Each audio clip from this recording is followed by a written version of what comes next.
This is my ECMP 355 Fall 2008 reflection using a modified pecha, which will have 17 slides on the screen for 15 seconds. All my students will be doing a similar presentation on December 3rd.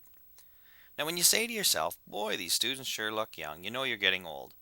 I'm hardly a veteran, but this is my third time teaching ECMP.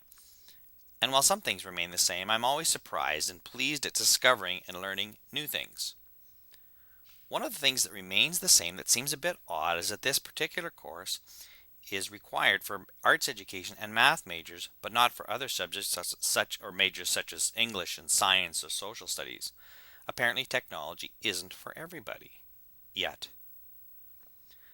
Another constant is the look on students' faces when they discover that this course will be basically online. It's a hybrid really, but most of the courses do take place online, and for most this is uncharted water, but I think many seem to find it refreshing. The struggle for many to share their learning and be reflective is something that continues to be a bit of an issue. For most of you, this is brand new experience. The mind your own business model of teaching and learning doesn't work very well in my class. A continuing theme for me is my seemingly lack of planning and organization. Many times I'm relying on other people's schedules and I have to do some last minute shuffling to make it all work. I'm really not that disorganized. But with all that's the same, there are always surprises and new things to keep it fresh. Actually, this really isn't that surprising, but still, it's kind of like a box of chocolates. You never know what you're going to get. This year, I discovered that hotel internet access isn't always what it seems to be. Fortunately, in my case, having guests came in really handy. This really falls more on the frustrating side than the surprising. I should have known better. Lesson learned. I'm surprised by how much young people struggle with the new ideas and shifts the technology brings to education. And while most have grown up with it, its use in the classroom as a transformative tool is something a lot of people struggle with. It's not a bad thing, you just need to internalize it and make it work for you. I'm continually surprised at the power of the network between guest appearance and comments on your blogs. The hundreds of people I have to call on every day continues to amaze me. I can't say enough about these people. Everyone should have a network like mine, and you can. So here are the big ideas for the class, and if you forget everything technical that you've learned, these would be the ideas that I hope you carry with you into your future classrooms.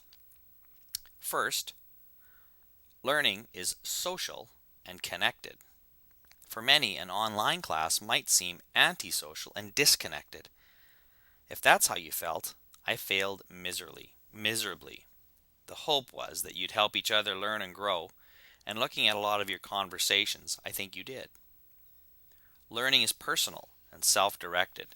Access to so many resources and ideas means that you have the potential to learn whatever you want with whomever you want. I hope that you were able to discover which of these ideas are most sticky for you. Learning is transparent and shared. For some people, the idea of showing your work to the class on a regular basis is pretty foreign.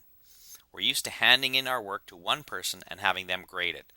That's not how we roll here, and I don't think it's the future of learning.